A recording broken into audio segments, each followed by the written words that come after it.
Il disait toujours « J'aime votre fille ». Mais quand j'ai trouvé son dossier caché dans le garage, il est devenu glacé. Bonjour à tous. Je m'appelle Michel Bonnet.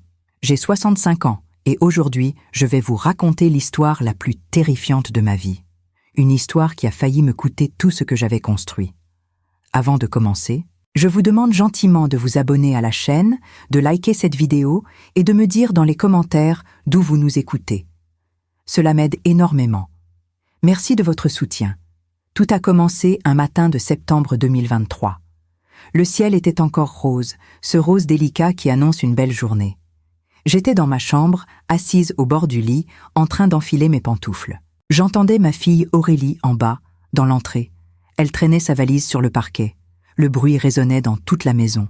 Je me suis levée lentement. Mes genoux me faisaient mal ce matin-là. Je suis descendue. Aurélie était déjà prête. Elle portait son manteau beige, celui que je lui avais offert pour son anniversaire. Ses cheveux blonds étaient attachés en queue de cheval. Elle avait l'air fatiguée. « Maman, tu es réveillée ?» elle a dit en me voyant. « Je pars dans 10 minutes. Le congrès à Grenoble, tu te souviens ?» J'ai hoché la tête. « Oui, ma chérie. 3 jours, c'est ça ?» Elle a souri, mais ce sourire ne touchait pas ses yeux. Son mari, Benoît, est sorti de la cuisine avec une tasse de café à la main. Il souriait aussi, mais son sourire à lui, je ne sais pas. Il y avait quelque chose que je n'arrivais pas à définir. « Bonjour, belle-mère. » Il a dit avec cette voix douce qu'il utilisait toujours avec moi. « Vous avez bien dormi ?» J'ai répondu oui, même si ce n'était pas tout à fait vrai. Ces dernières semaines, je dormais mal. Je me réveillais souvent au milieu de la nuit, confuse, avec la tête lourde. Benoît a aidé Aurélie à porter sa valise jusqu'à la voiture. Je les ai suivis jusqu'à la porte. Le soleil commençait à monter. Les oiseaux chantaient. Tout semblait normal, paisible. Aurélie a embrassé Benoît. « Tu prends soin de maman, d'accord ?» elle a dit. Il a hoché la tête. « Bien sûr, mon amour, ne t'inquiète pas. » Puis elle s'est tournée vers moi. « Maman, je t'appelle ce soir. » Aurélie est montée dans la voiture. Elle a démarré le moteur. Puis elle a hésité. Elle a regardé la maison. Ses yeux se sont posés sur quelque chose. Je ne savais pas quoi. Puis elle a baissé la vitre. « Benoît, les caméras de sécurité sont encore éteintes ?» Il a cligné des yeux. « Ah oui, elle ralentissait le Wi-Fi. Je vais les rallumer après, promis. » Aurélie n'a rien dit pendant quelques secondes. Puis elle a remonté la vitre et elle est partie. Je suis restée là, sur le perron, à regarder la voiture disparaître au bout de la rue. Benoît était à côté de moi. Il ne disait rien. Le silence était étrange, pesant. Puis il a posé sa main sur mon épaule. « Rentrons, Michel, il commence à faire frais. » Sa main était froide, trop froide. J'ai frissonné. Nous sommes rentrés dans la maison. Benoît a fermé la porte derrière nous. « Vous voulez un thé, belle-mère ?» Il a demandé avec ce sourire qui ne quittait jamais son visage. « Oui, merci, » j'ai répondu. Il est allé dans la cuisine. Je me suis assise dans le salon. La maison semblait soudain plus grande, plus vide. Benoît est revenu avec le thé. Il me l'a tendu avec soin. Voilà, avec du miel, comme vous aimez. La tasse était chaude entre mes mains, l'odeur était agréable, apaisante. Je ne sentais rien d'inhabituel. J'ai bu une gorgée. « C'est parfait, merci », j'ai dit. Il s'est assis en face de moi. Il a pris son téléphone et a commencé à regarder l'écran. Mais je sentais son attention sur moi. « Vous vous sentez bien, Michel ?» Il a demandé après quelques minutes. « Oui, pourquoi ?» Il a haussé les épaules. « Vous aviez l'air un peu fatigué ce matin. » J'ai fini mon thé et je suis montée dans ma chambre. J'avais besoin de m'allonger. Je me suis étendue sur le lit. La tête me tournait légèrement. J'ai fermé les yeux et je me suis endormie presque instantanément. Quand je me suis réveillée, il faisait presque nuit. 18 heures. J'avais dormi 6 heures. Comment était-ce possible? Je me suis levée avec difficulté. Mes jambes étaient faibles. J'ai descendu les escaliers lentement. La maison était silencieuse. « Benoît ?» J'ai appelé. Pas de réponse. Puis j'ai entendu un bruit. Venant du garage. Je me suis approchée de la porte. Elle était fermée. J'ai collé mon oreille. J'entendais la voix de Benoît. Il parlait au téléphone. « Non, pas encore. » Elle dort. Le dosage fonctionne bien. Mon sang s'est glacé. J'ai reculé de la porte, mon cœur battant si fort que j'avais peur qu'il l'entende. Le dosage fonctionne bien. Ces mots résonnèrent dans ma tête. De quoi parlait-il? De qui? J'ai essayé de respirer calmement, de réfléchir. Mais ma tête était encore embrumée, lourde, comme si mes pensées traversèrent de la mélasse. J'ai entendu ses pas se rapprocher de la porte. J'ai couru vers le salon aussi vite que mes jambes faibles me le permettaient. Je me suis assise sur le canapé juste au moment où la porte du garage s'ouvrait. Benoît est apparu. Il m'a vue et a souri. « Ah, Michel, vous êtes réveillée? Vous avez bien dormi ?» Sa voix était douce, innocente, comme si de rien n'était. « Oui, » j'ai réussi à dire. Ma gorge était sèche. « Vous étiez dans le garage. » Il a hoché la tête. Je rangeais un peu. C'est le bazar là-dedans. Il s'est dirigé vers la cuisine.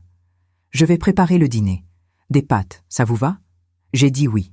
Mais dans ma tête, tout tournait. Cette conversation, ce dosage dont il parlait. Qu'est-ce que cela signifiait? Le dîner était étrange. Benoît parlait de choses banales. La météo, les nouvelles. Mais moi, je ne pouvais pas arrêter de penser à ce que j'avais entendu. Je mangeais lentement. Les pâtes avaient un goût normal. Rien d'inhabituel. « Vous ne mangez pas beaucoup, Michel. » Benoît a remarqué. « Vous devez manger.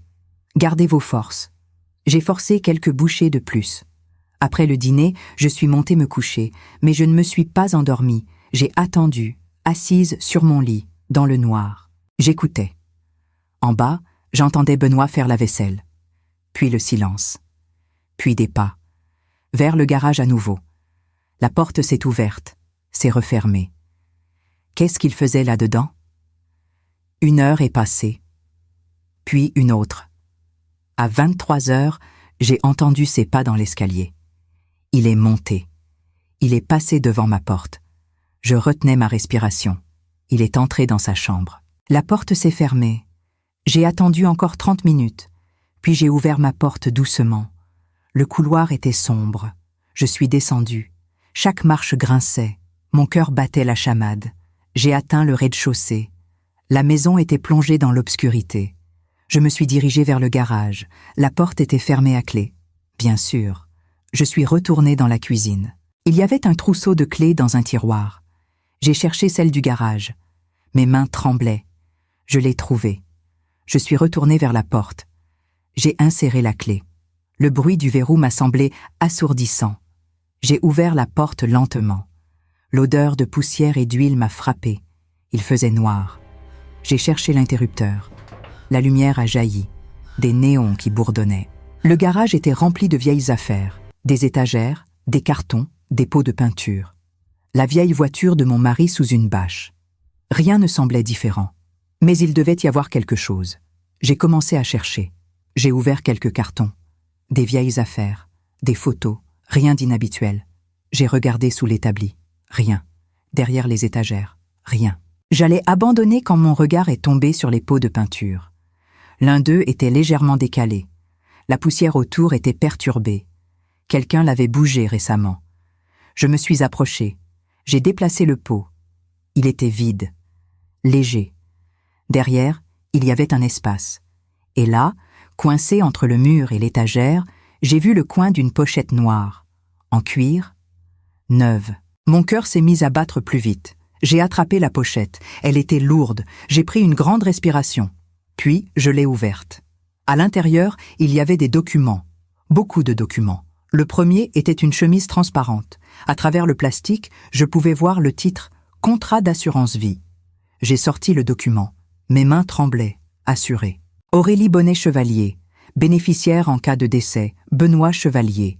Montant, 850 000 €. Date, avril 2023. Mon sang s'est glacé. Une assurance vie sur ma fille, de 850 000 €? Pourquoi? Quand avait-elle signé ça? Le savait-elle? J'ai continué à fouiller. Le deuxième document était encore plus troublant. C'était des photocopies. De mes documents personnels. Mon testament. Mes comptes bancaires. Mes propriétés. Tout était là, avec des notes manuscrites. L'écriture de Benoît. Valeur totale estimée, 2-3 millions d'euros. Il avait tout calculé, tout évalué, comme si c'était déjà à lui. Mes jambes ont faibli. Je me suis appuyée contre l'établi. Comment avait-il eu accès à ces documents? Ils étaient dans mon coffre, sous clé, à moins qu'il n'ait fouillé. Qu'il n'ait trouvé les clés, qu'il n'ait photocopié tout pendant que je dormais. J'ai continué. Il y avait une ordonnance. Pas à mon nom. Martin Dubois. Médicament, Rivotril, 2000 grammes. Date, juin 2023. Rivotril. Ce nom me disait quelque chose. C'était un anxiolytique, très puissant. Mais pourquoi Benoît avait-il une ordonnance pour ce médicament? Et sous un faux nom. Mon esprit fonctionnait à toute vitesse. Le thé, avec du miel, que Benoît me préparait tous les jours. Le miel masquerait le goût amer, la fatigue, les vertiges, la confusion, les sommeils trop profonds. Ce n'était pas l'âge, c'était le poison. Il m'empoisonnait, lentement, méthodiquement. Mes mains tremblaient violemment. J'ai continué à chercher dans la pochette, et puis je l'ai trouvé. Le cahier, un petit cahier noir, avec une étiquette « Plan privé ». J'ai ouvert la première page. C'était l'écriture de Benoît, soignée, méthodique, comme s'il écrivait un rapport professionnel. J'ai commencé à lire, mes yeux parcourant les lignes avec une horreur grandissante. Phase 1, juin à août 2023. Établir la confiance. Être le gendre parfait. Attentionné. Dévoué. Michel doit me faire entièrement confiance. Je tournais les pages. Mes mains tremblaient tellement que j'avais du mal à tenir le cahier. Phase 2, septembre 2023. Commencer l'administration. Dose initiale, 1 mg par jour dans le thé du matin. Observer les effets. Michel doit commencer à montrer des signes de fatigue, de confusion légère. Le médecin attribuera ça à l'âge. Mes yeux se sont remplis de larmes. Je continuais à lire, incapable de m'arrêter. Chaque ligne était un coup de poignard. Phase 3, octobre 2023. Augmenter progressivement, 2 mg par jour. Michel doit présenter des troubles de mémoire, des vertiges, des sommeils prolongés, dire à Aurélie que sa mère vieillit, qu'elle décline. Je ne pouvais plus respirer. Ma poitrine était serrée. Phase 4, novembre 2023. Obtenir une procuration sur les comptes. Convaincre Aurélie que Michel n'est plus en état de gérer ses affaires. Elle fera confiance. Elle est naïve. Elle m'aime. Les mots dansaient devant mes yeux. J'ai tourné une autre page. Phase 5. Décembre 2023. Transférer les fonds progressivement. Compte offshore. Île Caïman. Impossible à tracer. Petite somme d'abord. 50 000 €, puis 100 000. Michel sera trop confuse pour remarquer. Mon estomac se nouait. Je voulais vomir. Mais je devais continuer. Je devais savoir jusqu'où allait sa folie. Phase 6. Janvier 2024. J'ai arrêté de respirer. Cette phase n'était pas encore complètement écrite. Juste quelques mots. Accident domestique, chute, dose massive le matin, elle ne se relèvera pas. J'ai lâché le cahier. Il est tombé sur le sol en béton. Le bruit a résonné dans le silence du garage. Je me suis appuyée contre le mur. Mes jambes ne me portaient plus. Il voulait me tuer. Mon gendre. L'homme que ma fille aimait. L'homme qui souriait chaque matin. Il planifiait ma mort. Froidement. Comme un projet. Avec des phases, des dates, des objectifs. J'ai regardé tous les documents éparpillés sur l'établi. La pochette ouverte. Le cahier par terre. Les preuves de sa trahison. De son crime. C'est à ce moment que j'ai entendu un bruit derrière moi. Le grincement de la porte du garage. Je me suis retournée lentement, comme dans un cauchemar. Benoît était là, dans l'encadrement de la porte, en pyjama, les cheveux ébouriffés. Il me regardait. Puis ses yeux sont descendus vers l'établi, vers la pochette ouverte, vers les documents, vers le cahier par terre. Son visage est devenu blanc, complètement blanc, comme si tout le sang avait quitté son corps. Nous sommes restés comme ça pendant ce qui m'a semblé une éternité, sans bouger, sans parler, juste à nous regarder. Le silence était assourdissant. Je pouvais entendre mon propre cœur battre. Puis, lentement, très lentement, son visage a changé. La surprise a disparu, remplacée par quelque chose de plus froid, de plus calculateur. Il a fermé la porte derrière lui. Le bruit m'a fait sursauter. Nous étions maintenant enfermés dans ce garage. Lui et moi. Seuls. « Michel, » il a dit d'une voix douce. Trop douce. « Vous ne devriez pas être ici. » Il a fait un pas vers moi. J'ai essayé de parler, mais aucun son n'est sorti de ma gorge. « Vous avez fouillé dans mes affaires. Ce n'est pas bien. » Un autre pas. « Ce n'est vraiment pas bien. » Je reculais instinctivement. Mon dos a touché l'établi. Il n'y avait nulle part où aller. « Benoît, » j'ai réussi à murmurer. « Qu'est-ce que tout ça ?» Il a regardé les documents, puis le cahier par terre. Un sourire étrange est apparu sur son visage. Pas un sourire chaleureux, un sourire froid, vide. « Vous avez lu ?» il a demandé calmement.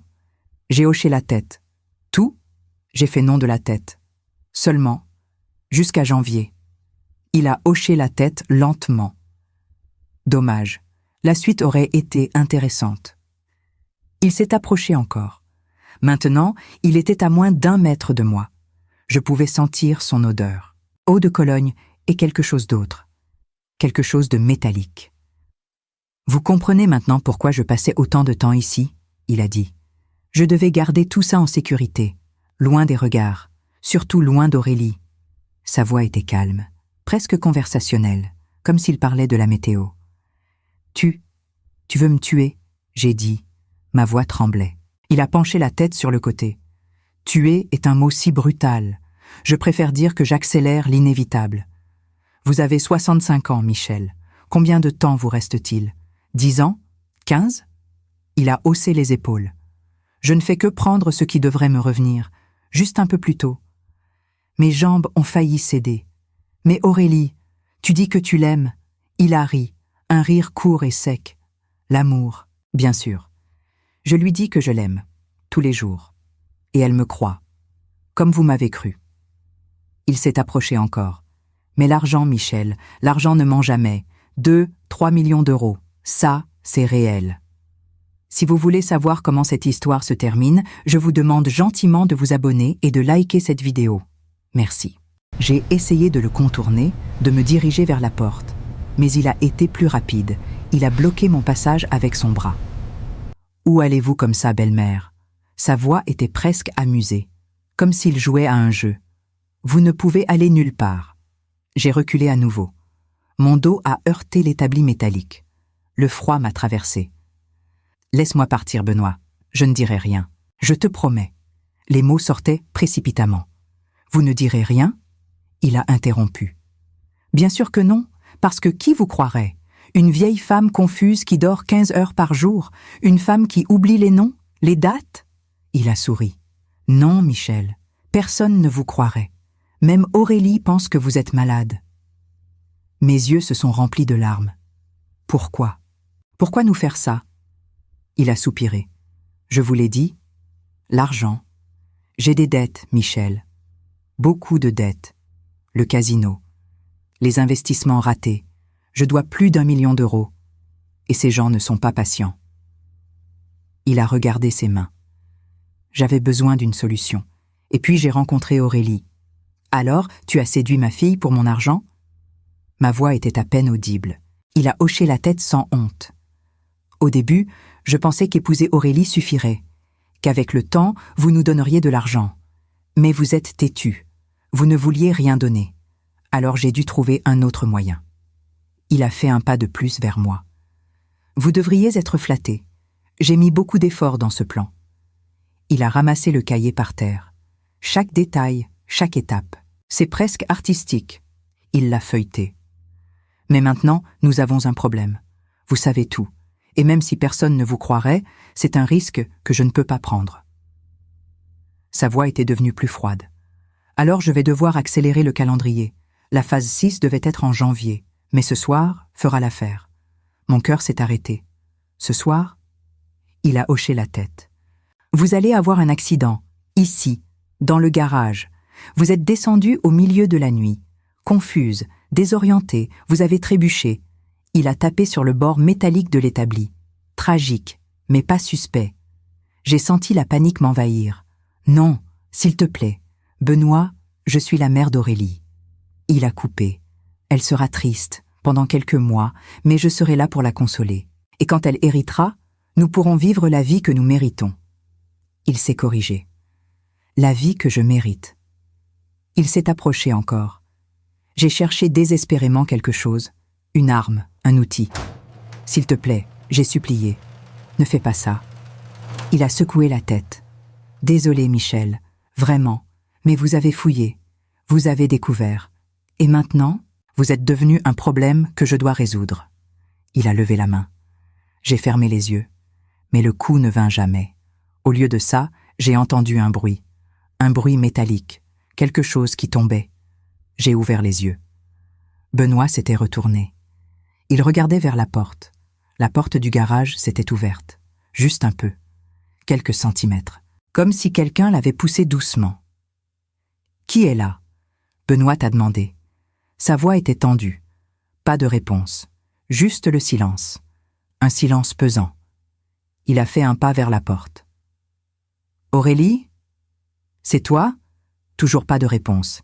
Il a fait un autre pas. « Si c'est une blague, ce n'est pas drôle. » Sa voix tremblait maintenant. J'ai profité de sa distraction. Je me suis déplacé lentement vers le côté, cherchant une sortie. Mais Benoît s'est retourné brusquement. « Ne bougez pas. » Puis il a regardé à nouveau vers la porte. « Qui que vous soyez, montrez-vous. » La porte s'est ouverte un peu plus, grinçant sur ses gonds. Mais personne n'est apparu. C'était comme si la maison elle-même jouait avec nous. Benoît a pris une lampe torche sur l'étagère. Il l'a allumée et l'a pointée vers la porte. Le faisceau lumineux a percé l'obscurité du couloir. « Il n'y a personne, » il a murmuré. Mais il ne semblait pas convaincu. Il est resté immobile, la lampe tremblant légèrement dans sa main. J'ai profité de ce moment. Mon cerveau fonctionnait à toute vitesse malgré la terreur. Je devais sortir, appeler la police, réveiller les voisins. Pendant que Benoît était distrait, j'ai commencé à me déplacer doucement. Un pas, 2 pas, mais le garage était encombré. Mon pied a heurté une vieille boîte à outils. Elle a basculé. Le bruit métallique a résonné comme un coup de tonnerre. Benoît s'est retourné instantanément. « Je vous ai dit de ne pas bouger !» Il a pointé la lampe vers moi.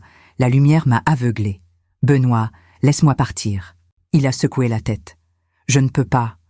Vous savez trop. Si je vous laisse partir, c'est moi qui irai en prison. Et je refuse. » Il était maintenant à 2 mètres de moi. « Vous comprenez ? C'est votre faute. Si vous n'étiez pas descendu, si vous n'aviez pas fouillé. » Il avançait. « Ma faute ? » Les mots sont sortis. « Tu m'empoisonnes, tu planifies ma mort, et c'est ma faute. » La colère remplaçait la peur. « Tu as trahi Aurélie, tu as trahi ma confiance. » Benoît a cligné, surpris par mon éclat. « Calmez-vous, Michel. Votre cœur. » Mais je ne pouvais plus me taire. « Mon cœur va bien. C'est toi qui me droguais. » Il a avancé encore. J'ai reculé jusqu'à ce que mon dos touche le mur. Plus d'échappatoire. « Écoutez, je vais faire vite, vous ne souffrirez pas. » Il a levé la main. J'ai fermé les yeux. C'était la fin, mais soudain un bruit. Plus fort cette fois. Le bruit d'une porte qui s'ouvre complètement. Puis des pas qui s'approchent dans le couloir. Benoît s'est figé. Il s'est retourné vers l'entrée du garage. La lampe torche a illuminé la silhouette qui se tenait dans l'embrasure. Mon cœur s'est arrêté. C'était Aurélie. Elle était là, dans son manteau beige, ses cheveux détachés tombant sur ses épaules. Son visage était pâle sous la lumière crue. Ses yeux brillaient. Pas de larmes. Quelque chose de plus dur, de plus froid. « Aurélie ?» La voix de Benoît était hésitante. « Qu'est-ce que tu fais là ? Tu devais être à Grenoble. » Aurélie est entrée dans le garage, lentement, chaque pas délibéré, calculé. « Je n'y suis jamais allée », elle a dit. Sa voix était calme, trop calme. J'ai fait demi-tour. J'ai garé la voiture 2 rues plus loin et je suis revenue. Benoît a secoué la tête, confus. « Mais pourquoi ?» Elle l'a regardé droit dans les yeux. « Parce que je savais. » Benoît a essayé de sourire, ce sourire charmeur qu'il utilisait toujours. « Ma chérie, tu ne comprends pas. Ta mère, elle a fouillé dans mes affaires. » Elle, Aurélie, a levé la main. J'ai tout entendu, Benoît. Sa voix était glaciale maintenant. Chaque mot, chaque mensonge, chaque plan. Elle a fait un pas de plus. J'étais dans le couloir, depuis le début. Le visage de Benoît est devenu blanc. Aurélie, laisse-moi t'expliquer. Ce n'est pas ce que tu crois. Elle a secoué la tête. Tu m'as menti, depuis le début. Tu ne m'as jamais aimé. Tu aimais juste l'argent de ma mère. Sa voix s'est brisée légèrement. Tu voulais nous tuer, toutes les deux. Les larmes ont commencé à couler. Comment as-tu pu? Benoît a tendu les mains vers elle. Non, Aurélie. Je t'aime. Vraiment. C'est juste que j'avais des dettes. J'étais désespérée. Mais je n'ai jamais voulu te faire du mal. Seulement à ta mère. Il essayait de la manipuler. Encore. Même maintenant. Et seulement parce que je n'avais pas le choix. Sa voix était suppliante. Aurélie a sorti son téléphone de sa poche. L'écran brillait dans la pénombre. Tu avais le choix, Benoît. Tu as toujours eu le choix. Tu as choisi le mensonge, la trahison, le meurtre. Elle a montré l'écran, et j'ai choisi d'enregistrer tout ça. Une application d'enregistrement audio était ouverte. Le compteur tournait. 47 minutes. Benoît a regardé le téléphone. Puis Aurélie. Puis moi. Son visage est passé par plusieurs émotions. Choc, peur, colère. Puis quelque chose de plus dangereux. Du désespoir. Tu as enregistré? Sa voix était à peine un murmure. Aurélie a hoché la tête. Chaque mot, chaque aveu, chaque menace. Et j'ai déjà envoyé une copie à notre avocat. Il y a 10 minutes. Le garage est devenu silencieux. On aurait pu entendre une épingle tomber. Benoît fixait le téléphone comme si c'était une bombe. Tu ne peux pas faire ça. Je suis ton mari. Tu m'aimes. Aurélie a ri. Un rire amer. Je t'aimais. Ou du moins, j'aimais l'homme que je croyais que tu étais. Mais cet homme n'existe pas. Benoît a fait un pas vers elle. Aurélie, donne-moi ce téléphone. S'il te plaît, nous pouvons arranger ça. Elle a reculé. Arranger quoi? Tu as essayé de tuer ma mère. Tu m'as utilisé. Tu as planifié nos morts. Elle criait maintenant. Reste où tu es, Benoît. Je t'avertis. Mais il ne s'arrêtait pas. Donne-moi ce téléphone. Il s'est jeté vers elle. Aurélie a reculé brusquement. Elle a trébuché sur quelque chose. Elle est tombée. Le téléphone a glissé de sa main et a volé sur le sol en béton. Benoît s'est précipité pour le ramasser. Mais je suis intervenue. Je ne sais pas où j'ai trouvé le courage. Je me suis jetée en avant. J'ai attrapé le téléphone avant lui. Je l'ai serré contre ma poitrine. Benoît s'est tourné vers moi. Ses yeux étaient fous. « Donne-moi ça !» Il a essayé de me l'arracher. Nous avons lutté. Malgré ma faiblesse, malgré les mois de poison, je me battais pour ma vie, pour Aurélie, pour la vérité. Maman! Aurélie s'est relevée. Elle a essayé de nous séparer. Mais Benoît était plus fort. Il a réussi à me pousser violemment. Je suis tombée en arrière. Ma tête a heurté quelque chose de dur, l'établi. La douleur a explosé. J'ai vu des étoiles. Tout tournait. J'entendais Aurélie crier. J'entendais Benoît respirer fort. Puis d'autres voix, confuses, lointaines. Des sirènes, des lumières bleues et rouges qui dansaient à travers la petite fenêtre du garage. Benoît s'est figé. Il a regardé vers la porte. Non, non, non. Il a lâché le téléphone. Des pas précipités, des voix fortes.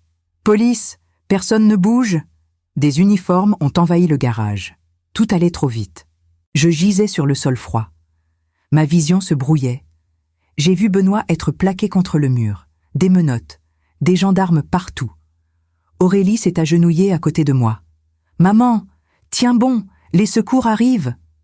Sa voix semblait venir de très loin. Je voulais lui répondre, lui dire que j'allais bien. Mais les mots ne sortaient pas. Mes paupières étaient lourdes, si lourdes. « Maman, reste avec moi. Ne ferme pas les yeux. » Mais je ne pouvais pas résister. L'obscurité m'appelait.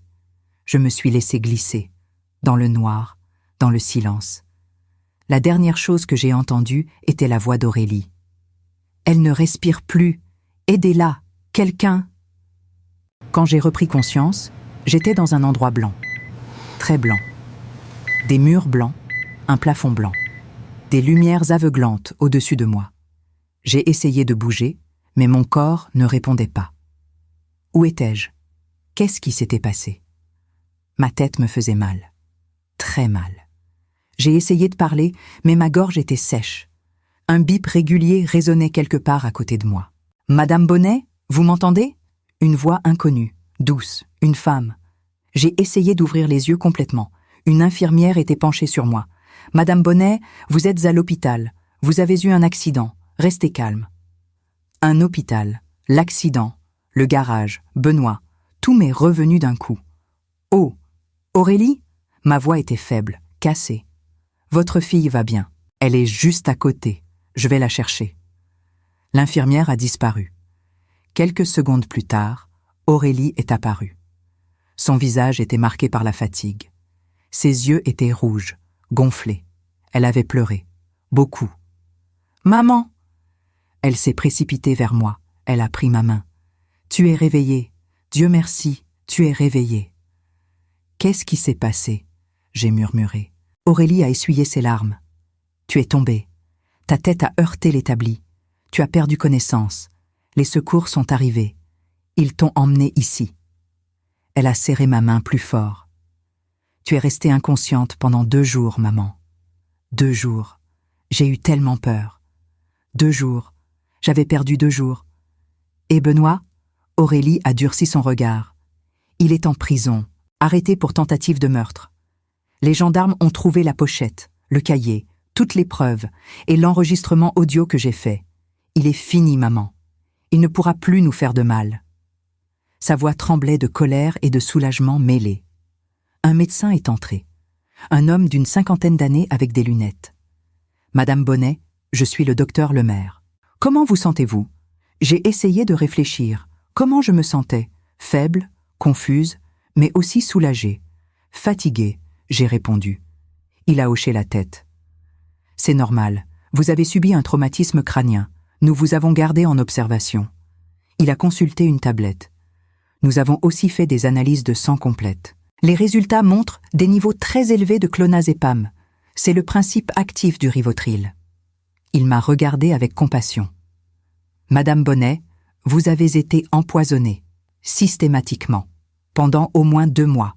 Les niveaux dans votre sang sont dangereux. » Aurélie a pâli encore plus. « Est-ce qu'elle va se remettre ?» Le docteur Lemaire a pris un ton rassurant. « Oui, le médicament s'élimine progressivement. Dans quelques semaines, elle retrouvera sa clarté mentale complète, sa force. Mais il faut du repos, beaucoup de repos, et un suivi médical régulier. » Il a marqué une pause. « Vous avez eu de la chance. Encore quelques semaines et les dommages auraient pu être irréversibles. » J'ai fermé les yeux. Des mois. Il m'avait drogué pendant des mois. Chaque jour. Chaque tasse de thé. Chaque sourire. C'était du poison. « Combien de temps je dois rester ici ?» j'ai demandé. « Encore 3 ou 4 jours. » Le docteur a répondu. « Nous voulons nous assurer que tout va bien, que votre tête se remet correctement du choc. » Après son départ, Aurélie et moi sommes restées silencieuses. Il y avait tellement à dire, tellement à traiter. « Maman, je suis désolée. » Elle a finalement murmuré. « Désolée de quoi ?» Elle a baissé les yeux. « De l'avoir épousée, de l'avoir amenée dans nos vies. Si je ne l'avais pas rencontrée, rien de tout ça ne serait arrivé. » J'ai serré sa main aussi fort que je pouvais. « Ne dis pas ça. Tu n'as rien fait de mal. Tu as aimé. Tu as fait confiance. C'est lui qui a trahi, pas toi. » Elle a levé les yeux. Des larmes coulaient à nouveau.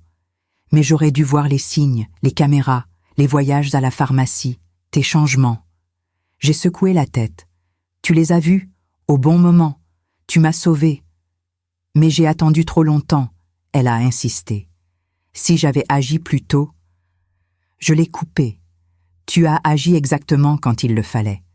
Tu es revenu. Tu as enregistré. Tu as appelé la police. Tu m'as sauvé la vie, Aurélie. Ne l'oublie jamais. » Elle a posé sa tête sur mon lit. « J'ai eu tellement peur de te perdre. » Les jours suivants à l'hôpital ont été longs. Aurélie venait me voir tous les jours. Elle m'apportait des livres, des magazines. Elle me racontait ce qui se passait à l'extérieur. La police a interrogé tous nos voisins. Elle m'a dit un après-midi. Plusieurs se souviennent avoir vu Benoît aller à la pharmacie. Souvent.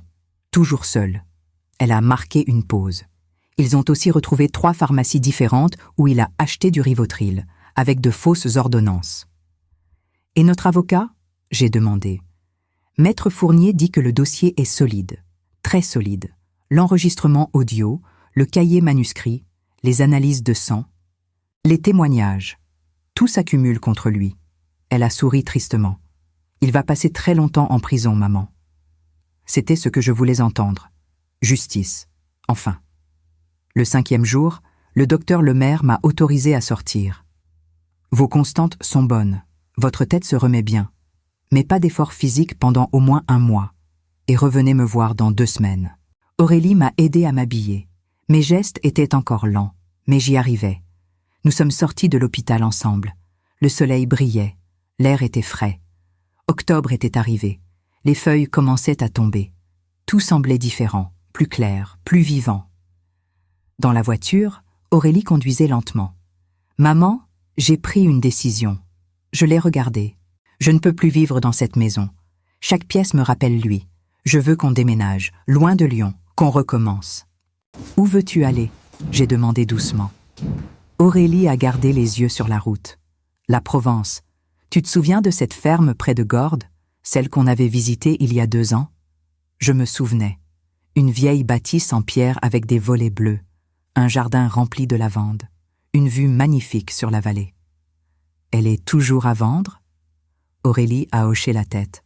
« J'ai vérifié hier. Je veux l'acheter. »« Et ton travail ?» Elle a haussé les épaules. « Je démissionnerai. Je trouverai autre chose là-bas, à Avignon ou à Aix-en-Provence, peu importe. » Elle m'a regardé brièvement. « Je veux partir, maman. Recommencer, dans un endroit où il n'a jamais mis les pieds, où nous pourrons respirer à nouveau. Tu viens avec moi ?» J'ai souri. « Évidemment. Où tu vas, je vais. » Nous sommes rentrés à la maison. Tout était comme avant. Et pourtant, tout était différent. Le salon où Benoît s'asseyait, la cuisine où il préparait le thé, le garage. Chaque pièce portait sa marque, son poison. « Je vais commencer à emballer nos affaires », Aurélie a dit. « Nous prendrons seulement ce qui est important. Le reste, on le vendra. » Elle a marqué une pause. « Je veux partir le plus vite possible. » Les semaines suivantes ont été un tourbillon. Aurélie s'occupait de tout. Elle contactait des agents immobiliers, des déménageurs. Elle triait, emballait, organisait notre nouvelle vie. Moi, je me reposais. Chaque jour, je me sentais un peu mieux. Ma tête était plus claire, mes pensées plus nettes. Le brouillard se dissipait enfin.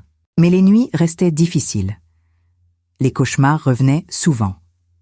Un matin de novembre, un inspecteur de police est venu nous voir. C'était le capitaine Moreau, un homme sérieux avec des cheveux gris. « Mesdames, je viens vous informer de l'avancement de l'enquête. » Il s'est assis dans notre salon presque vide. Benoît Chevalier a décidé de plaider coupable. Il reconnaît tous les faits, l'empoisonnement, la préméditation, la falsification de documents. Qu'est-ce que ça signifie ? Aurélie a demandé. Cela signifie qu'il n'y aura pas de procès. Il sera jugé directement. La sentence sera prononcée dans 3 semaines. Le capitaine nous a regardés. Il risque entre 10 et 12 ans de réclusion criminelle, peut-être plus selon le juge. Aurélie a serré ma main. Donc nous n'aurons pas à témoigner ? Il a secoué la tête. Non, mais vos témoignages écrits seront lus au tribunal. Après son départ, Aurélie a éclaté en sanglots. Je ne le reverrai jamais. Je n'aurai jamais à être dans la même pièce que lui. C'était du soulagement, et aussi de la douleur, la fin d'un chapitre. C'est mieux comme ça, j'ai dit en la prenant dans mes bras. Nous pouvons tourner la page, vraiment. Elle a hoché la tête contre mon épaule. Oui, tu as raison. Début décembre, la maison de Lyon était vendue. Un jeune couple l'avait achetée. Il ne savait rien de ce qui s'était passé entre ces murs. C'était mieux ainsi. Le camion de déménagement est arrivé un matin gris. Nos vies entières empaquetées dans des cartons. Aurélie a fait un dernier tour de la maison vide. Je l'ai vue s'arrêter devant le garage. Elle est restée là un long moment. Puis elle a fermé la porte. Définitivement. Nous sommes partis vers 13h. Aurélie conduisait. Moi, j'étais assise à côté d'elle. Nous avons roulé pendant des heures, à travers les autoroutes, les routes de campagne, les villages endormis, les vignobles dorés. Petit à petit, quelque chose changeait. Chaque kilomètre nous éloignait non seulement de Lyon, mais aussi du cauchemar, de la trahison, de la peur. Nous sommes arrivés à Gordes en fin d'après-midi. Le soleil descendait déjà derrière les collines. La ferme était au bout d'un chemin de terre, exactement comme dans mes souvenirs. Les murs en pierre blonde, les volets bleus fraîchement repeints, le jardin avec les lavandes endormies pour l'hiver. On est arrivé, Aurélie a murmuré. Elle avait les larmes aux yeux, des larmes de soulagement. Nous sommes descendus de la voiture. L'air était frais, pur. Nous avons ouvert la porte. L'intérieur sentait la pierre et le bois. C'était simple, rustique, mais c'était à nous, notre nouveau départ. « C'est parfait », j'ai dit. Aurélie a souri. « Oui, c'est parfait. Nous avons passé le reste de la journée à déballer les cartons essentiels, à installer nos lits, à préparer un repas simple. Le soir, nous nous sommes assises devant la cheminée. Aurélie avait allumé un feu. Les flammes dansaient, réchauffèrent la pièce. « Maman, tu crois qu'on va s'en remettre ?» Elle a demandé doucement. J'ai réfléchi. « Oui, ça prendra du temps. Beaucoup de temps, mais oui. » Elle a hoché la tête. « J'ai tellement de mal à faire confiance maintenant. J'ai peur de tout le monde. »« C'est normal, » j'ai dit. « Il nous a trahis, profondément. Mais nous ne pouvons pas laisser sa trahison nous voler notre capacité à vivre, à aimer, à faire confiance à nouveau. » Elle m'a regardée. « Comment tu fais pour être si forte ?» J'ai souri tristement. « Je ne suis pas forte. Je suis terrifiée, en colère, blessée. Mais je refuse de lui donner plus de pouvoir. Il a déjà pris assez. » Quelques jours plus tard, nous avons reçu un appel de Maître Fournier. La sentence a été prononcée. Benoît Chevalier est condamné à 12 ans de réclusion criminelle, sans possibilité de libération conditionnelle avant 6 ans. Aurélie a fermé les yeux. 12 ans, elle a répété. 12 ans. C'était fini, officiellement, légalement. Il était enfermé. Nous étions libres. Ce soir-là, Aurélie a sorti une boîte métallique qu'elle avait gardée. « Qu'est-ce que c'est ?» j'ai demandé. Elle l'a ouverte. À l'intérieur, il y avait des documents, les copies que la police nous avait rendues, le cahier de Benoît, les photos de la pochette. Je les ai gardées, je ne sais pas pourquoi. Elle a regardé les papiers.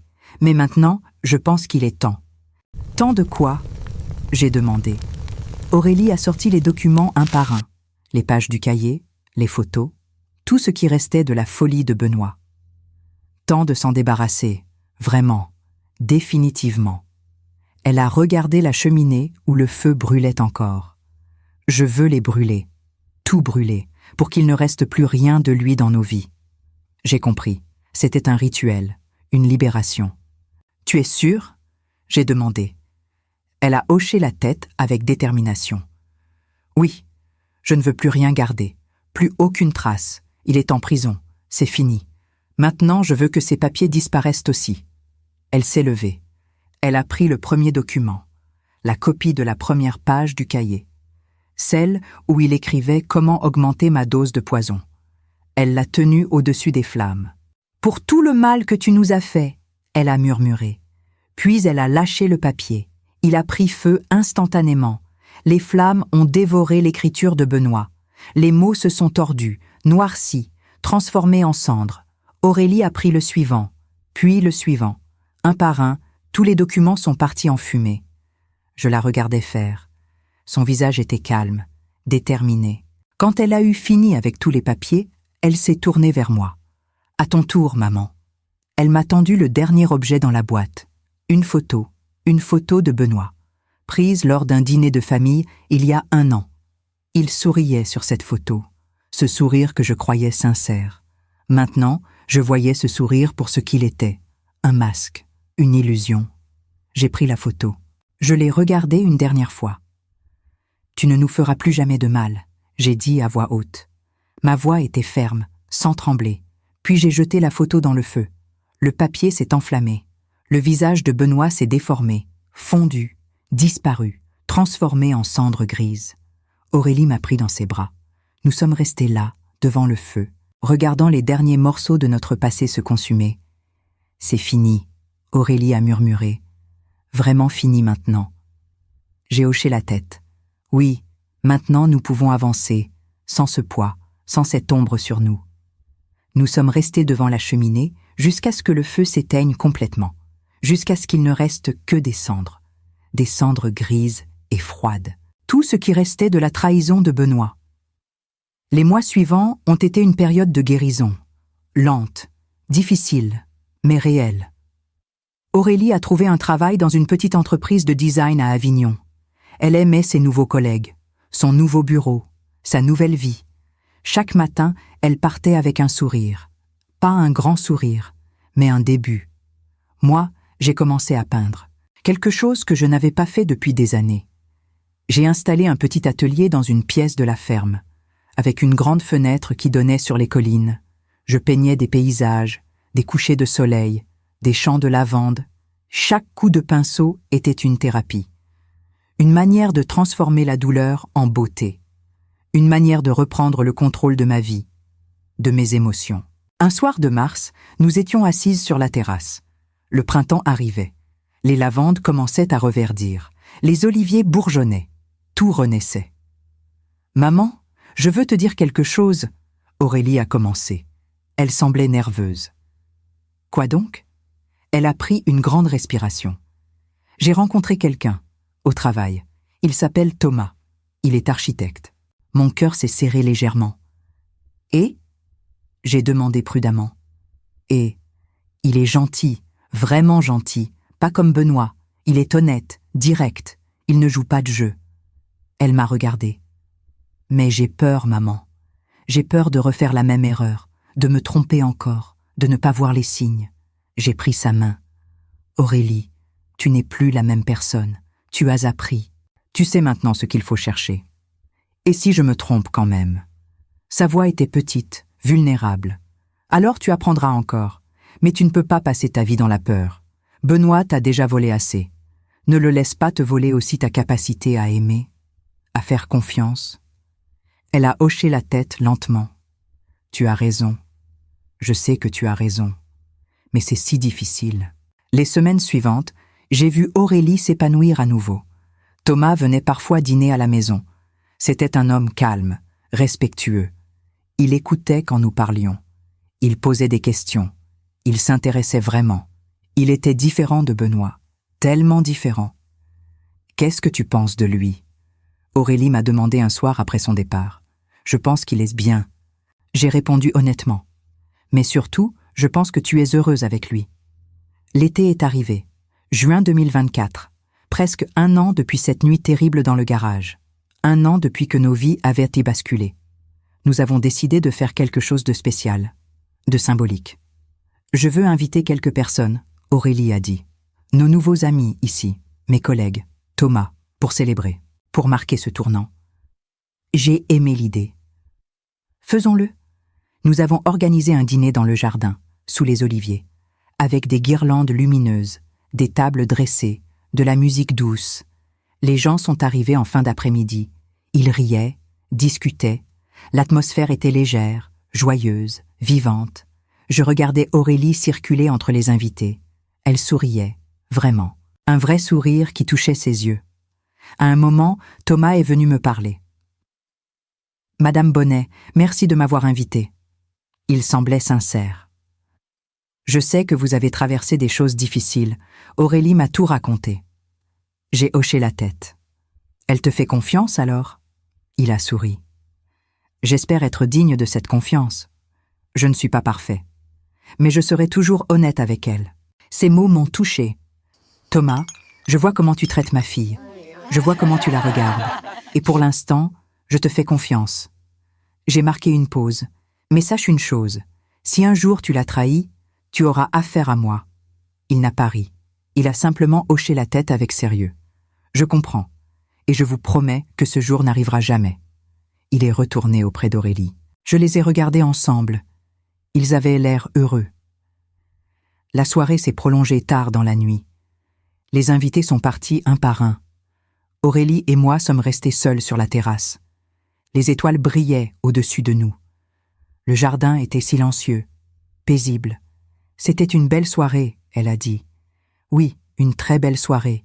J'ai pris sa main. Tu vois, on y arrive, on reconstruit. Lentement, mais sûrement. Elle a posé sa tête sur mon épaule. Merci, maman. Pour tout. Pour être restée forte.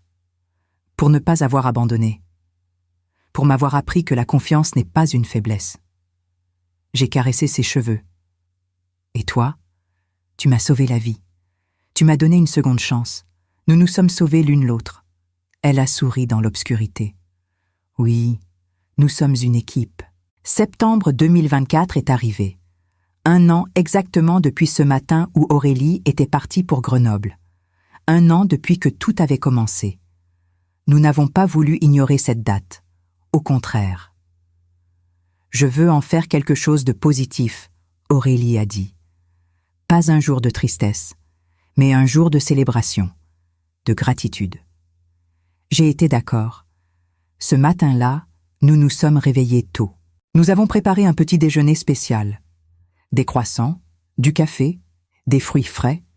Nous avons mangé sur la terrasse en regardant le soleil se lever sur les collines. Il y a 1 an, j'étais en train de mettre ma valise dans la voiture. Aurélie a dit doucement, « J'avais ce mauvais pressentiment, mais je n'aurais jamais imaginé ce qui allait se passer. » « Moi non plus, » j'ai répondu. « Mais nous avons survécu, nous sommes ici, ensemble, plus fortes. » Elle a levé sa tasse de café. « À nous, à notre survie, à notre nouvelle vie. » J'ai levé la mienne. « À nous. » Nous avons trinqué, le son délicat de la porcelaine résonnant dans l'air matinal. C'était un moment simple, mais chargé de sens, de victoire. Dans l'après-midi, nous avons décidé de marcher, de suivre le sentier qui montait dans les collines derrière la ferme. Nous avons marché en silence pendant un moment. Juste le bruit de nos pas sur la terre sèche, le chant des cigales, le vent léger dans les arbres. En haut de la colline, nous nous sommes arrêtés. La vue était magnifique. La vallée s'étendait devant nous. Des champs, des villages, des routes qui serpentaient. « Regarde tout ça, » Aurélie a dit. « C'est notre nouvelle vie, loin de Lyon, loin de lui, loin de tout. » J'ai hoché la tête. Et c'est une belle vie, une vie que nous avons choisie, que nous avons construite ensemble.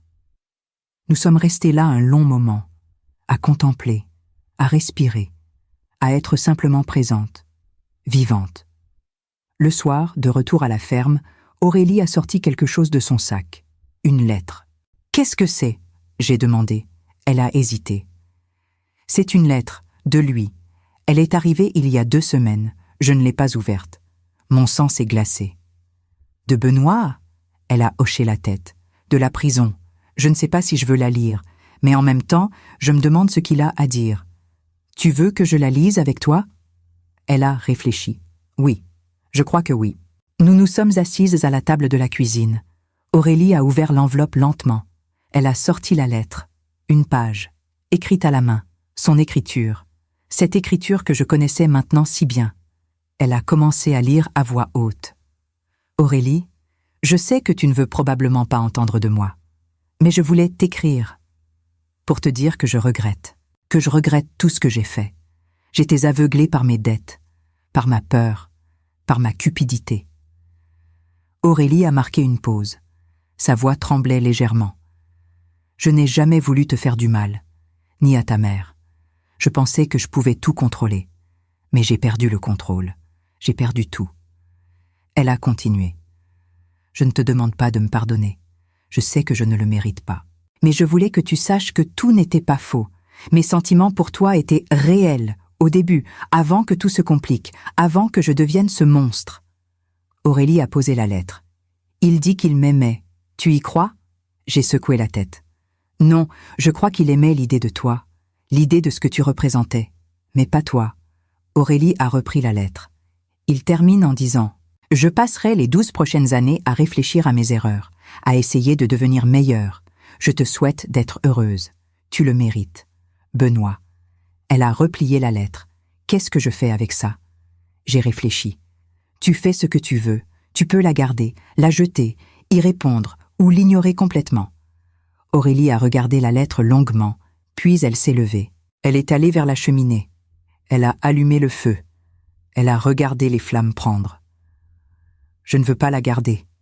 Je ne veux pas y répondre. Je veux juste qu'elle disparaisse, comme le reste. » Elle a jeté la lettre dans le feu. Le papier s'est enflammé instantanément. Les mots de Benoît se sont tordus, noircis, effacés. « Voilà !» elle a dit. C'est fini. Vraiment fini maintenant. Je me suis levée. Je l'ai rejointe devant la cheminée. Nous avons regardé la lettre se consumer ensemble. Tu as pris la bonne décision, j'ai dit. Il ne mérite pas ton énergie, pas ta réponse, pas ta pensée. Elle a hoché la tête. Je sais, et pour la première fois, je me sens vraiment libre. Nous voici maintenant en janvier 2025. 16 mois se sont écoulés depuis cette nuit terrible. 16 mois depuis que j'ai découvert la vérité dans ce garage. 16 mois depuis que ma vie a failli s'arrêter. Mais je suis toujours là. Nous sommes toujours là. Et nous sommes plus fortes que jamais, plus sages, plus conscientes. Ce matin, je me suis réveillée avec le soleil qui entrait par la fenêtre de ma chambre. L'hiver en Provence est doux, pas comme à Lyon. J'ai entendu Aurélie dans la cuisine. Elle préparait le café. J'ai senti l'odeur monter jusqu'à ma chambre. Une odeur simple, réconfortante, sans danger. Je suis descendue. Elle m'a tendu une tasse. « Bonjour, maman. Bien dormi ?»« Très bien, » j'ai répondu. Et c'était vrai. Je dormais bien maintenant. Plus de cauchemars, plus de réveil en sueur, plus de peur. Nous nous sommes assises à la table. Thomas était là aussi. Il avait passé la nuit. Cela arrivait souvent maintenant. Aurélie et lui étaient ensemble depuis 6 mois. C'était sérieux, stable, sain. « Bonjour Michel », il a dit avec un sourire chaleureux. Après le petit déjeuner, Thomas est parti travailler. Aurélie et moi sommes restés seuls. « Maman, il faut que je te dise quelque chose. » Elle a commencé. Son ton était sérieux. « Quoi donc ?» Elle a pris ma main. Thomas m'a demandé de l'épouser, hier soir. Mon cœur s'est serré. Pas de peur, mais d'émotion. « Et qu'est-ce que tu as répondu ?» J'ai dit oui. Elle a murmuré. Des larmes brillaient dans ses yeux. Mais j'ai aussi dit que j'avais besoin de temps, que je ne voulais pas me précipiter. Il a compris. Il a dit qu'on prendrait tout le temps nécessaire. Je l'ai serré dans mes bras. « Je suis heureuse pour toi, ma chérie, vraiment. » Elle a pleuré doucement contre mon épaule. « Tu es sûre que je ne fais pas une erreur ?»« Non, » j'ai dit fermement. « Thomas n'est pas Benoît. Il est honnête. Patient, respectueux. Je le vois dans ses actions, dans ses gestes. J'ai caressé ses cheveux. Mais surtout, je vois que tu es heureuse avec lui, vraiment heureuse, et c'est tout ce qui compte. » Elle a levé les yeux vers moi. « Merci, maman. Merci de me soutenir, de croire en moi. » Dans l'après-midi, Aurélie est partie faire des courses. Je suis restée seule à la maison.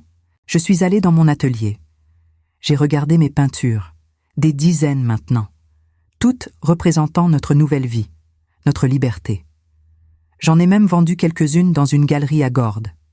Les gens aimaient mon travail. Ils disaient qu'il y avait de l'émotion dedans, de la profondeur. S'ils savaient. J'ai commencé une nouvelle toile. Cette fois, je voulais peindre quelque chose de différent.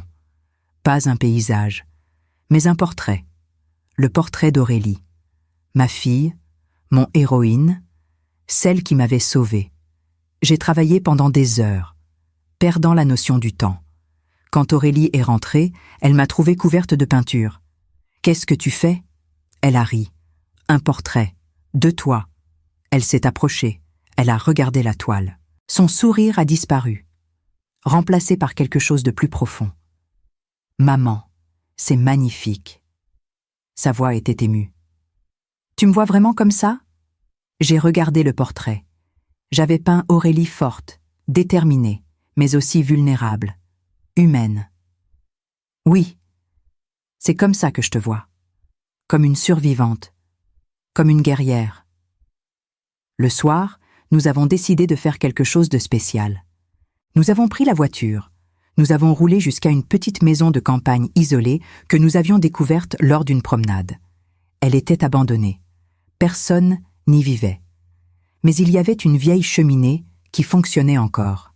« Pourquoi on vient ici ?» Aurélie a demandé. « Tu verras », j'ai répondu mystérieusement. Une fois à l'intérieur, j'ai sorti quelque chose de mon sac. La dernière chose que j'avais gardée. Une copie du jugement de Benoît. 12 ans de prison. Je l'avais conservée sans savoir pourquoi. Je pense qu'il est temps, j'ai dit en montrant le document à Aurélie. Elle a compris immédiatement. Oui, il est temps. Nous avons allumé un feu dans la vieille cheminée. Les flammes ont pris rapidement. Le bois sec craquait. J'ai tenu le document au-dessus du feu. C'est le dernier, j'ai dit. Le dernier lien avec lui, avec ce qu'il a fait, avec qui nous étions. Aurélie a posé sa main sur la mienne. On le brûle ensemble. Ensemble, nous avons lâché le papier. Il est tombé dans les flammes. Il s'est tordu, noirci, transformé en cendres.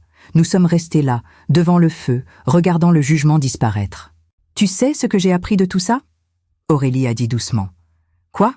Elle a réfléchi. « Que la confiance est un cadeau précieux, et que si quelqu'un le trahit, ce n'est pas notre faute, c'est la leur. » J'ai hoché la tête. « Exactement.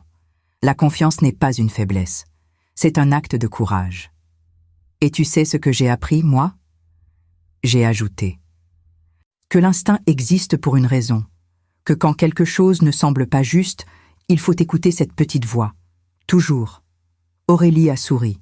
« Oui, écouter son instinct, mais aussi se faire confiance, se respecter. » Nous avons regardé les dernières cendres du document s'envoler par la cheminée, emportées par le vent, disparues.